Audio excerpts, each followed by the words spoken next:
할렐루야! 오늘 우리의 속회를 통해 하나님의 영광과 능력을 위해 쓰임받는 거룩한 삶이 되시기를 바랍니다. 기도하시겠습니다. 사랑이 많으신 하나님, 우리가 호렙의 성산에서 하늘의 문이 열리고 놀라운 은혜와 축복의 역사가 임하게 하심을 감사합니다. 성령의 충만함으로 함께 하시며 인도하시며 동행하사 우리의 맡겨진 귀한 사명 넉넉히 감당케 하여 주시되, 특별히 우리를 속회의 지도자들로 세워주심을 감사합니다. 우리의 속회가 이 어두운 시대를 밝히는 생명의 등불의 역할을 감당케 하여 주시고, 위로와 사랑, 소망과 능력을 전하는 거룩한 삶이 될 수 있도록 인도하여 주시옵소서. 우리를 속회의 지도자로 부르셨사오니 그 사명 온전히 감당하며 하나님의 큰 기쁨 되어지시는 축복의 거룩한 통로가 될 수 있도록 인도하여 주시옵소서. 주님 사랑 감사드리옵고 모든 말씀 예수님의 이름으로 기도하옵나이다. 아멘. 오늘 말씀은 시편 150편 1절에서 6절까지입니다. 속회 공가로는 26과 호흡이 있는 자마다 여호와를 찬양할지어다. 오늘 2023년 상반기의 마지막 공과입니다. 이번 상반기 공과는요, 우리가 잘 아는 것처럼 욥기와 시편의 말씀을 살펴보았는데요. 특별히 우리가 살펴보고 있는 이 시편의 말씀은 총 150편으로 구성이 되어 있죠. 그리고 인간의 감격과 기쁨을, 또 슬픔과 절망을, 깨달음과 회복의 역사를 우리에게 보여주고 있습니다. 마치 한 편의 드라마와 같은 그런 상황들을 살펴보게 되는데, 그야말로 인간의 희로애락이 다 담겨져 있는 하나님의 말씀인 것입니다. 이 시편은요, 단순히 이스라엘 백성들의 어떠한 기도와 찬양의 수준으로 머무르지를 않습니다. 단순한 기도와 찬양의 수준을 뛰어넘어서요, 그 속에는 하나님의 특별한 말씀, 하나님의 특별한 계시의 말씀들이 다 담겨져 있다라는 것입니다. 그리고 여기에 대한 이스라엘의 신앙적인 응답의 과정이 나와 있는 책이 바로 우리가 잘 알고 있는 시편의 말씀이다라는 것입니다. 분명 이스라엘 한 민족에 대한 하나님의 특별한 계시의 말씀들이 담겨져 있지만, 여기에 대해서 인간들이 어떠한 반응으로 응답하느냐, 여기에 대한 이야기들이 나와 있죠. 기록적인 연대만 보아도 BC 15세기 모세의 시대로부터 BC 5세기 포로의 귀한 시대까지 약 1000년이라고 하는 시간, 약 1000년의 시간이 담겨져 있는 책이 바로 이 시편의 말씀이죠. 우리가 잘 알고 있는 출애굽의 시대에서부터 가나안 정복기, 그리고 이스라엘의 왕정 시대, 그리고 포로기까지, 어찌 보면 이스라엘 백성들의 가장 중요한 역사적인 순간마다 하나님의 말씀과 이스라엘 백성들의 특별한 은혜의 응답에 대한 메시지들이 1000년의 역사에 녹아서 담겨져 있는 책이 바로 시편이다라는 것입니다. 이스라엘의 흥망성쇠가 기록되어 있는 책인 거죠. 특별히 이 시편은 논리적이거나 아니면 객관적이거나 일방적인 명령의 형태를 취하지는 않습니다. 논리적이거나 객관적이거나 일반적인 명령이 아니라 인간이 하나님을 향하여 올려드리는 특별한 고백, 그리고 간구가 나와 있는 것이 바로 시편의 고백이죠. 단순히 설명의 차원이 아니고요. 설명의 차원이 아니고 시편 기자의 고백에 담겨져 있는 시편 기자의 마음이 담겨져 있는 고백이, 그러니까 내 고백처럼 느껴지게 되는 거죠. 그것이 내 마음을 움직여서 스스로 새로운 결단과 소망을 갖도록 만들어주는 아주 중요한 말씀이 바로 시편의 고백이다라는 것입니다. 우리가 잘 알고 있는 시편 1편 서론의 말씀이고요, 시편 150편 마지막 결론에 관한 말씀입니다. 복이 있는 사람은 여호와의 율법을 주야로 묵상하는도다 라고 말씀하셨고요, 시편 150편 오늘 본문에서는 할렐루야 그의 성소에서 하나님을 찬양하라. 모든 존재들이 모든 것으로 하나님을 찬양해야 한다라고 결론을 맺습니다. 그래서 시편은 율법에 대한 하나님의 말씀에 대한 묵상으로 시작을 해서 찬양으로 끝을 맺고 있습니다. 그러면 중간에 2편에서부터 149편의 내용은 어떻습니까? 율법을 받은 하나님의 백성들이 찬양의 과정까지 나아갈 때 그들이 겪게 되는 온갖 어려움과 그 극복의 과정들이 담겨져 있다라는 것을 의미하는 거죠. 오늘 특별히 본문의 말씀은 시편 146편에서 우리가 지난주에 살펴보았던 말씀이죠. 150편까지 이 5편의 이 시편의 말씀들을 우리가 할렐루야 시편 이렇게 이야기합니다. 처음과 끝에 할렐루야라고 하는 선포를 통하여서 이 시작되고 끝을 맺는 시편이 바로 시편 146편에서 150편까지인데요. 우리가 잘 아는 것처럼 할렐루야, 야훼 하나님을 찬양하라는 것입니다. 여호와를 찬양하라. 이 의미가 담겨져 있습니다.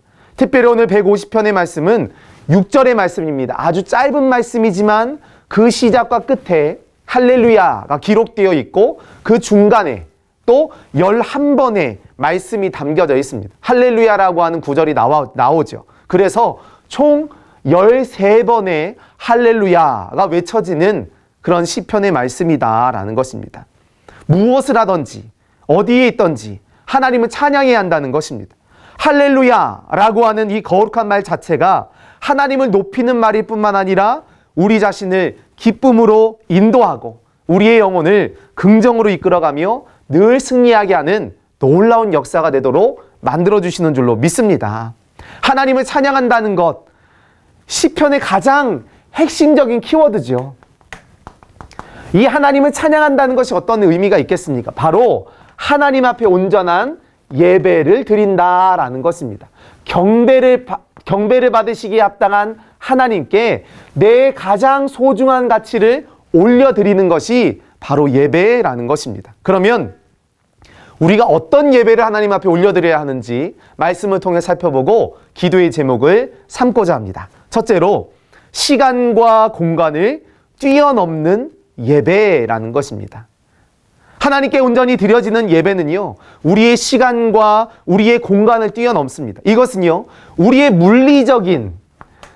우리 세상적이고 물리적인 환경을 뛰어넘는다라고 하는 의미가 있겠죠. 언제나 어디서나 예배하는 삶, 또 예배자로서의 삶을 살아야 한다는 것을 의미하는 것입니다. 특별히 오늘 본문의 말씀 가운데 1절 말씀에 보니까 할렐루야 그의 성소에서 하나님을 찬양하며 그의 권능의 궁창에서 그를 찬양할지어다 이렇게 말씀하고 있는데요. 찬양의 장소가 나옵니다. 어떤 장소입니까? 바로 성소, 그리고 그의 권능의 궁창 이렇게 설명을 하고 있습니다. 성소는 우리가 잘 알고 있는 것처럼 이 하나님 앞에 온전히 예배를 드리며 나아가는 장소를 의미하는 거죠. 그런데 이 성소라고 하는 개념이 단순히 장소적인 의미로 국한되는 것이 아니라 하나님의 통치의 개념으로 발전되어진다라는 것입니다. 하나님의 주권과 하나님의 통치가 이루어지는 영적인 은혜의 장소, 바로 그것이 성소라고 한다면 우리의 삶의 모습, 우리의 삶의 자리 또한 하나님이 기뻐하시는 거룩한 성소가 되어야 한다라는 것을 의미하는 거죠. 그런 곳이 바로 권능의 궁창이라는 것입니다. 176페이지에 보니까요, 성소에서 하나님을 찬양하라는 것은 하나님께 다 함께 모여서 찬양하라는 것입니다. 함께 모여서 예배를 드릴 때 우리는 거룩한 형식을 따라서 예배를 드리게 되는 것입니다. 형식은 본질이 담겨져 있는 그릇을 의미하는 거죠. 또 권능의 궁창이라고 하는 것은 우리가 살아가는 세상, 우리의 삶의 터전을 의미하는 것입니다. 궁극적으로는 우리의 삶 자체가 하나님 앞에 올려지는 찬양이 되게 하라. 우리의 삶 모든 삶이 하나님 앞에 온전히 드려지는 예배의 삶이 되어야 한다라고 하는 사실을 분명하게 말씀하고 있는 것입니다. 거룩한 삶이 거룩한 예배에 담길 때 우리의 삶은 세상 가운데 참된 소망을 전하고 빛과 소금의 역할을 전하는 능력의 삶이 되도록 만들어주시는 줄로 믿습니다. 두 번째로 전인적인 찬양으로 드리는 예배라는 것입니다. 영적인 찬양으로 하나님 앞에 예배를 드린다는 것은요, 우리의 영과 혼과 육, 이 모든 것이 하나 되는 전인적인 모습으로 찬양을 드리는 것을 의미하는 거죠. 우리의 마음에 있는 찬양과 우리의 입술에서 나오는 찬양, 우리의 삶 가운데 드려지는 찬양이 하나가 되는 것입니다. 이 모든 것이 하나 되어서 하나님을 온전히 예배하는 것입니다. 입으로는 하나님을 찬양하는데 우리의 마음에는, 우리의 입술에는 불평이 넘쳐납니다. 우리의 마음의 불평과 원망이 넘치기 때문에 그런 거죠. 실제의 삶과 신앙의 모습이 너무나 큰 괴리를 갖고 있습니다. 우리의 믿음과 신앙이 삶에서 적용이 되지 않는다라는 것입니다. 그런데 하나님께서는요, 우리가 우리의 마음의 고백을 통해 우리의 삶을 살아내기를 원하신다라는 것입니다. 그래서 성경에서 예수님께서 바리새인들을 향하여 회칠한 무덤이라고 강력하게 책망하시는 내용을 볼 수가 있죠. 위선적인 모습을 우리의 인생의 가면을 벗어내야 한다는 것입니다. 2절 말씀에 그의 능하신 행동을 찬양하며 그의 지극히 위대하심을 따라 찬양할지어다. 그의 능하신 행동이라는 것은요, 강력한 힘을 의미하는 것입니다. 그의 권능 아래에서 어찌 보면 이방의 세력들과의 전쟁에서 승리하는 것을 의미하는 거죠.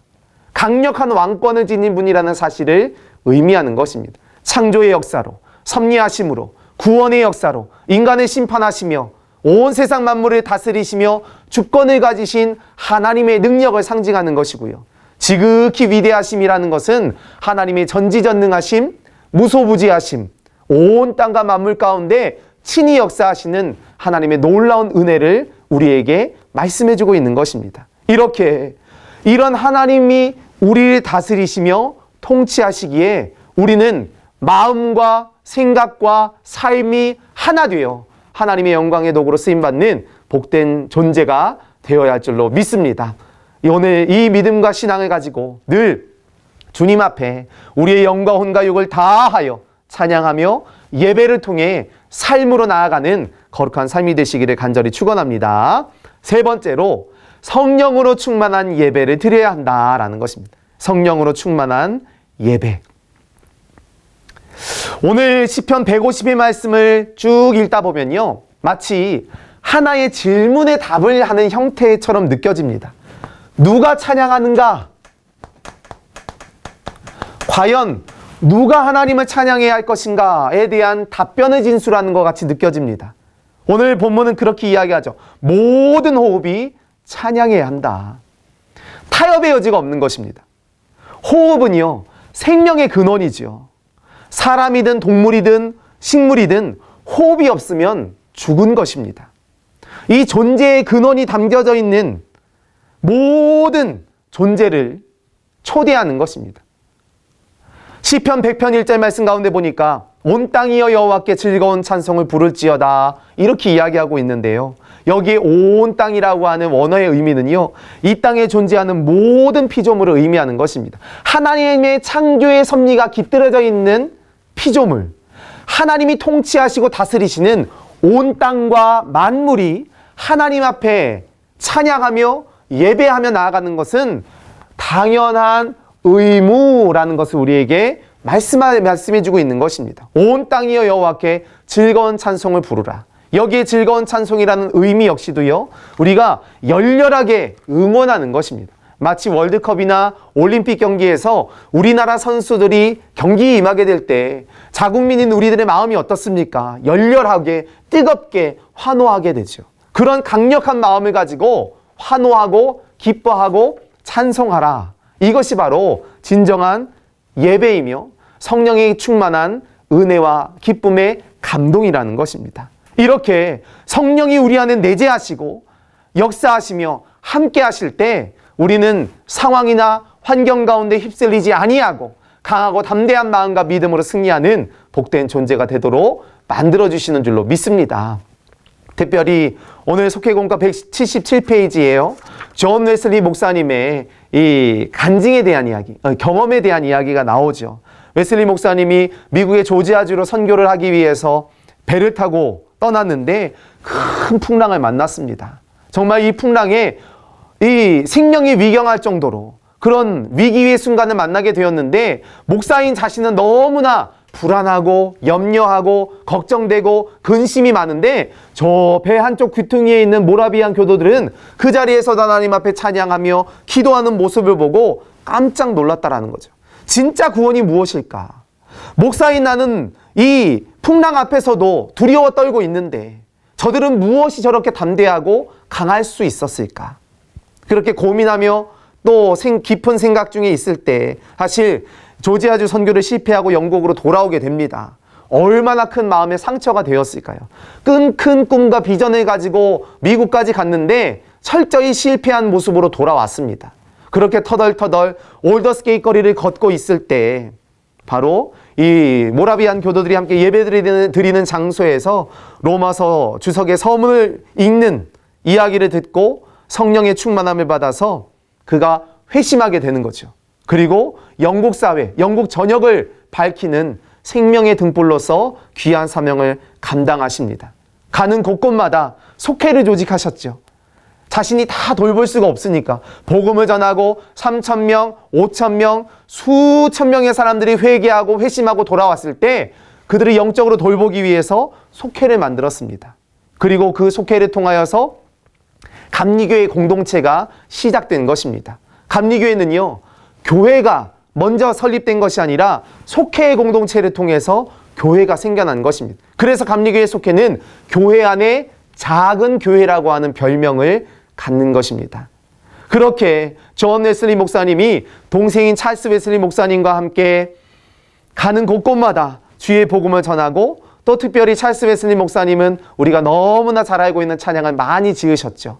9,000편에 가까운 찬송시를 지으셨습니다. 그렇게 수많은 찬양들이 주의 복음으로서 세상 가운데 증거되어질 수 있도록 만들었다라는 것입니다. 그래서 감리교인들이 가는 곳에는 늘 찬양의 기쁨이 넘쳤습니다. 감리교회는요, 찬양하고 복음을 전하는 그런 공동체가 되었다라는 것입니다. 이렇게 찬양이 넘쳐나는 곳에 술집이 사라지고요, 죄를 고백하고 구원의 삶을 확신하고 하나님 앞에 통회하며 자복하며 하나님 앞에 나아가는 거룩한 삶이 되게 하신 줄로 믿습니다. 오늘 우리가 이 감리교인으로서의 분명한 정체성을 가지고 하나님 나라의 영광을 찬양하며, 오늘 본문의 말씀처럼 호흡이 있는 자마다 여호와를 찬양할지어다 믿음으로 선포하며 찬양하며 나아갈 때 하나님의 놀라운 은혜와 능력이 우리의 삶 가운데 임하도록 하실 줄로 믿습니다.